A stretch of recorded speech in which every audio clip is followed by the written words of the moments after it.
Caros irmãos, queridas irmãs, com grande alegria celebramos hoje a solenidade de Nossa Senhora da Conceição Aparecida, Rainha e Padroeira do Brasil. Nossa Senhora quis dar ao povo brasileiro este sinal de eleição, de que ela nos adotou como filhos e filhas. Maria é mãe de Deus e mãe da Igreja, mas aqui no Brasil ela quis se manifestar de um modo diferente. Nós conhecemos as aparições de Nossa Senhora em Guadalupe, em Lourdes, em Fátima. Nossa Senhora Aparecida se manifestou aqui no Brasil de um modo diferente. Aquela pequenina imagem frágil, feita de barro cozido, de terracota, que se quebrara e fora descartada no rio.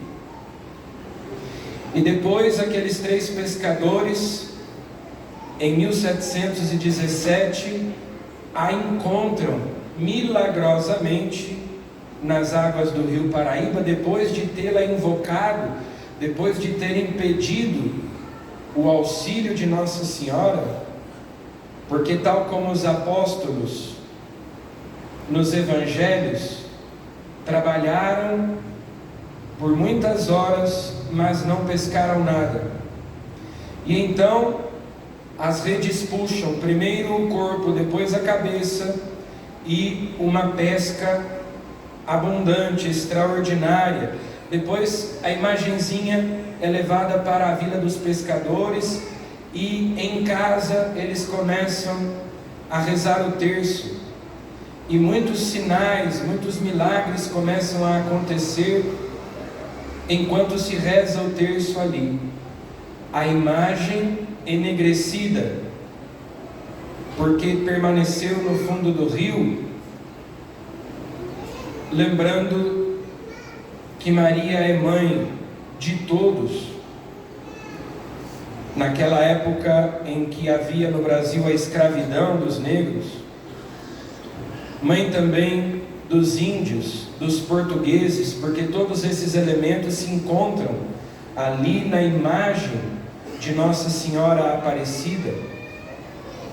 A cor negra, a veste típica dos portugueses, os enfeites no cabelo, característicos dos indígenas, os principais povos que formam o nosso povo brasileiro. Então Nossa Senhora quis nos dar esta mensagem, este ensinamento, diferente lá das outras aparições. Nossa Senhora aparece para alguns videntes e fala com eles. A mensagem de Nossa Senhora Aparecida se encontra na própria imagem.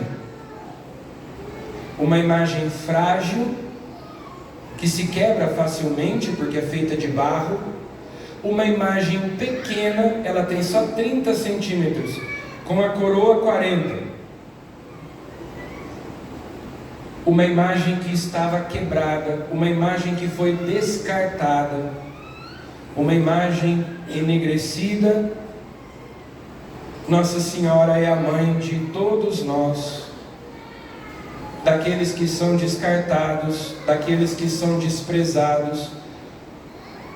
Para entrar no reino de Deus é preciso se fazer pequeno, como Jesus ensina, que Deus sabe de que barro somos feitos e nos dá a sua graça, sabe da nossa fragilidade, sabe da nossa pobreza, da nossa pequenez. Essa mesma imagem que sofreu um atentado e se partiu em mais de 100 pedaços, mas as mãos de Nossa Senhora permaneceram intactas, unidas, em atitude de oração, nos lembrando que ela está sempre intercedendo por nós.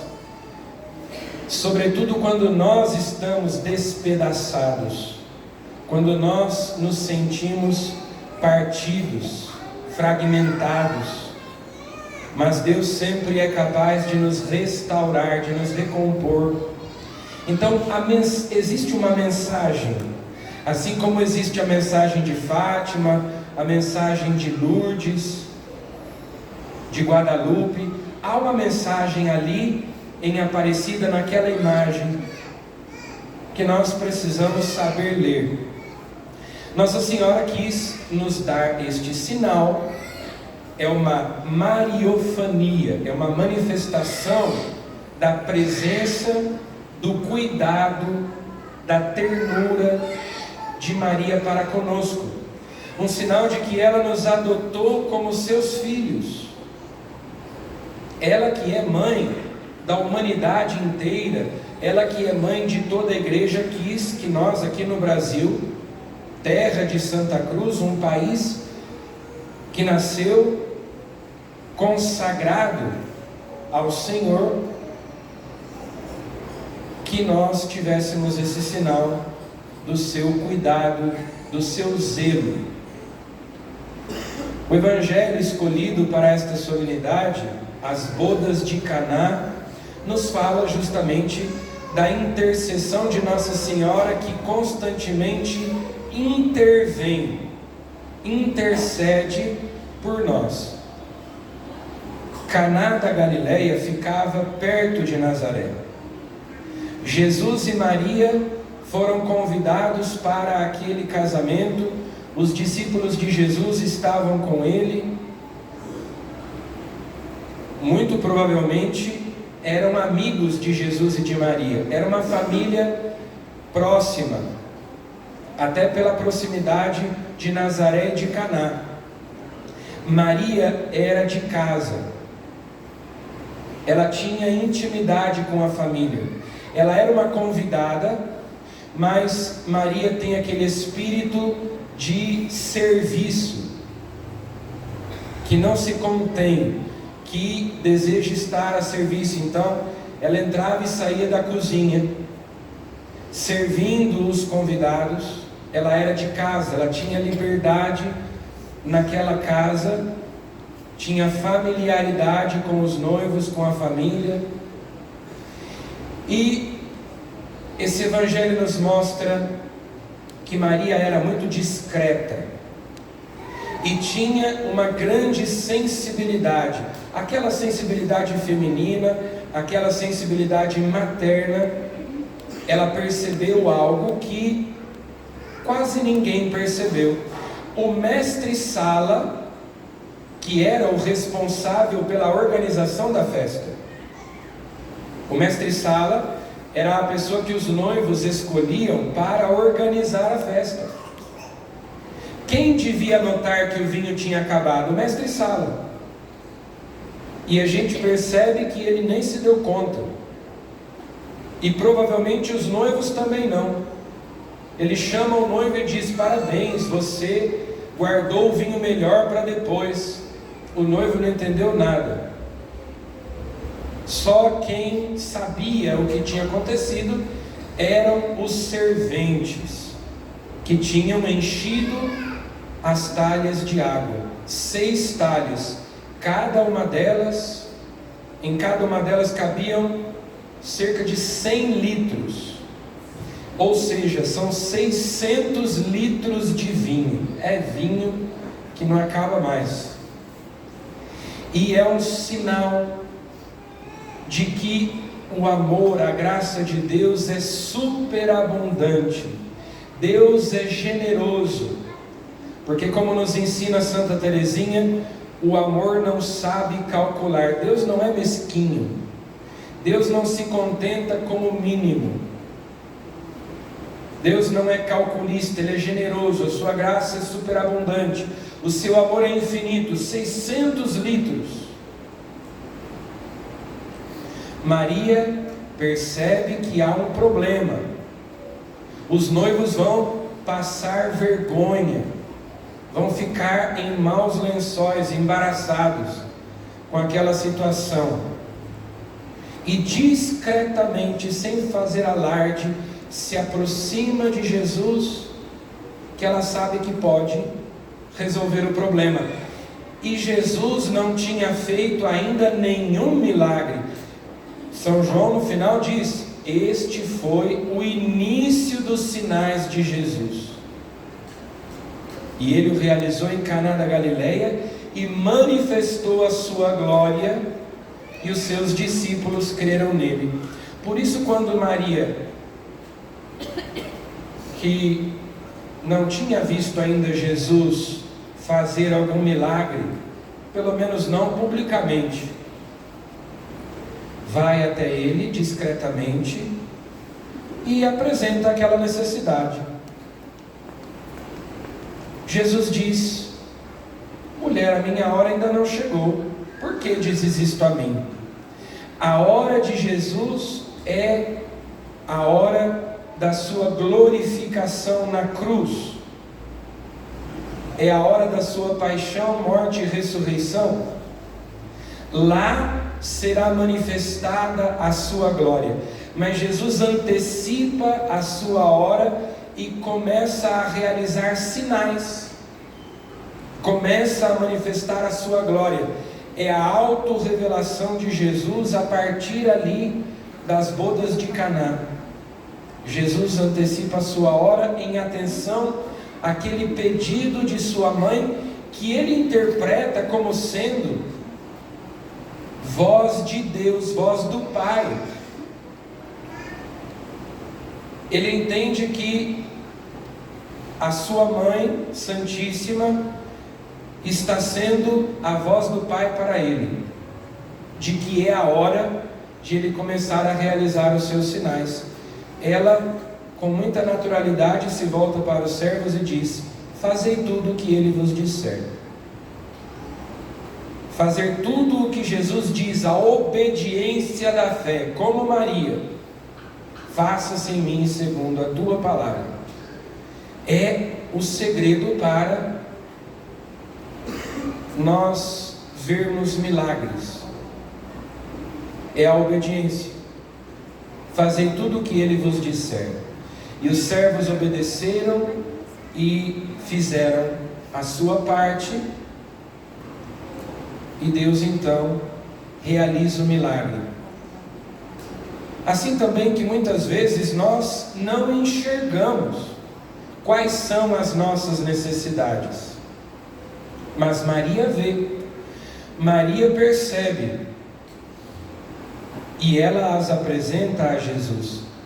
Meu filho, lá naquela casa, lá naquela família, eles não têm mais amor, eles não têm mais alegria, eles não têm mais paz, eles não têm mais saúde, eles não têm mais fé, eles não têm mais paciência, eles não têm mais respeito, eles não têm mais emprego.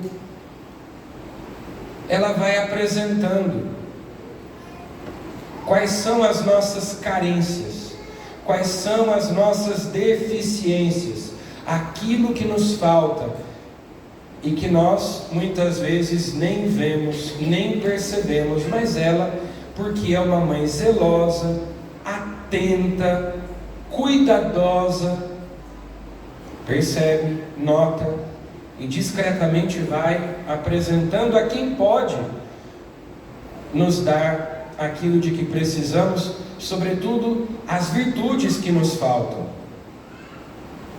para sermos santos, para que a nossa vida seja agradável a Deus.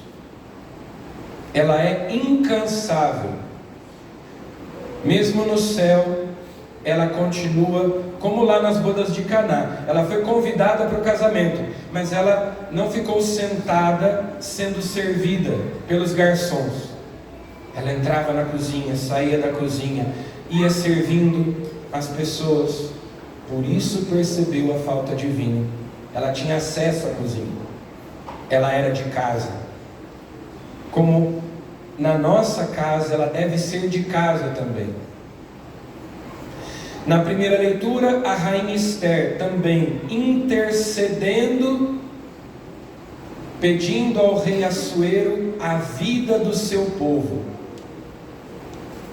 Nossa Senhora pede a Deus que nos dê a vida, não qualquer vida, a vida sobrenatural da graça, a vida eterna, essa vida que é participação na natureza divina, vida em plenitude, vida em abundância. Nossas necessidades temporais e espirituais. Na segunda leitura, o Apocalipse, a mulher vestida de sol. O sol que é o próprio Cristo, é a glória de Deus, tendo a lua debaixo dos pés. A lua simboliza a instabilidade, a mudança, porque a lua vai mudando, ela tem as suas fases, né? Ter a lua debaixo dos pés significa que Maria tem autoridade sobre a instabilidade desse mundo que passa. E na cabeça uma coroa de 12 estrelas, a rainha da igreja, a rainha dos apóstolos, a mãe da igreja. É um grande sinal que São João viu no céu. A mulher que estava para dar à luz um filho que veio para governar as nações. E um outro sinal, um grande dragão, que com a cauda varria a terça parte das estrelas do céu, fazendo uma arruaça.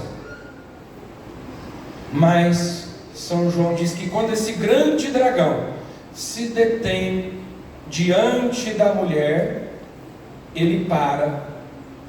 Nossa Senhora detém as forças do mal, o avanço, o progresso do mal, porque ela tem autoridade para pisar a cabeça da serpente infernal.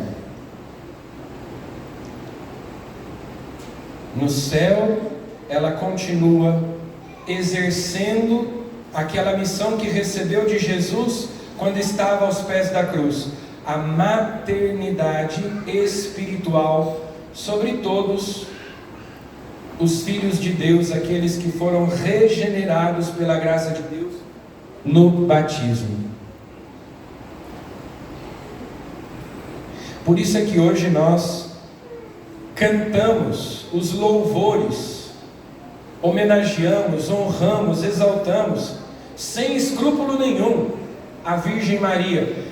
Prestamos sim culto a ela, não culto de latria, não adoramos a Virgem Maria, porque nós sabemos bem, a adoração é reservada a Deus, mas um culto de hiperdulia. Veneramos Maria mais do que todos os santos juntos, porque nas palavras do arcanjo São Gabriel, ela é a cheia de graça. Um arcanjo, um anjo, é um mensageiro de Deus, é um representante de Deus. Então, se ele disse que Maria é cheia de graça, isso é palavra que vem do próprio Deus. É o próprio Deus quem exaltou Maria, usando uma expressão que não aparece em toda a Bíblia aplicada a outra pessoa, apenas a ela, cheia de graça. E nós repetimos isso quando rezamos a Ave Maria. O Senhor é contigo. Isabel, cheia do Espírito Santo, só de ouvir a voz de Maria que a saudou, desejando-lhe a paz, Shalom. Isabel fica cheia do Espírito Santo e diz o quê? Bendita és tu entre as mulheres, e bendito é o fruto do teu ventre. Ora, Isabel não disse isso sem motivo, sem razão. Ela estava cheia do Espírito Santo, ela foi inspirada pelo Espírito Santo. São Lucas diz, ficou cheia do Espírito Santo e disse, bendita és tu entre as mulheres. Por isso, aqueles que maldizem a Virgem Maria, que desonram a Virgem Maria, que dizem que Maria é uma mulher qualquer, deveriam se perguntar se realmente eles possuem o Espírito Santo, se realmente eles são inspirados pelo Espírito Santo, movidos pelo Espírito Santo. Por qual Espírito eles são movidos? Porque Isabel, quando ficou cheia do Espírito Santo, a primeira coisa que disse é: bendita és tu entre as mulheres, e bendito é o fruto do teu ventre. E vejam que, naturalmente, Jesus é muito maior e mais importante do que Maria, infinitamente maior e mais importante porque Ele é Deus. Maria é uma criatura, a mais perfeita das criaturas, mais uma criatura. E, no entanto, Santa Isabel, inspirada pelo Espírito Santo, primeiro bendiz a Virgem Maria, diz que ela é bendita, que ela é bem-aventurada, já realizando aquilo que Maria vai dizer depois: todas as gerações me proclamarão bem-aventurada, porque o poderoso fez em mim maravilhas. Todos hão de reconhecer a obra que Deus realizou em mim. E depois ela bendiz o fruto do ventre de Maria, que é Jesus. Por quê? A devoção a Nossa Senhora é o meio mais eficaz de nós nos aproximarmos de Jesus e de amá-lo cada vez mais.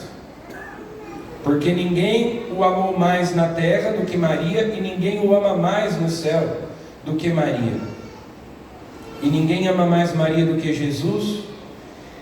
Então a devoção a Nossa Senhora deve fazer crescer em nós o amor por Jesus, Ele que veio a nós por meio dela, e é por meio dela que nós vamos até Jesus.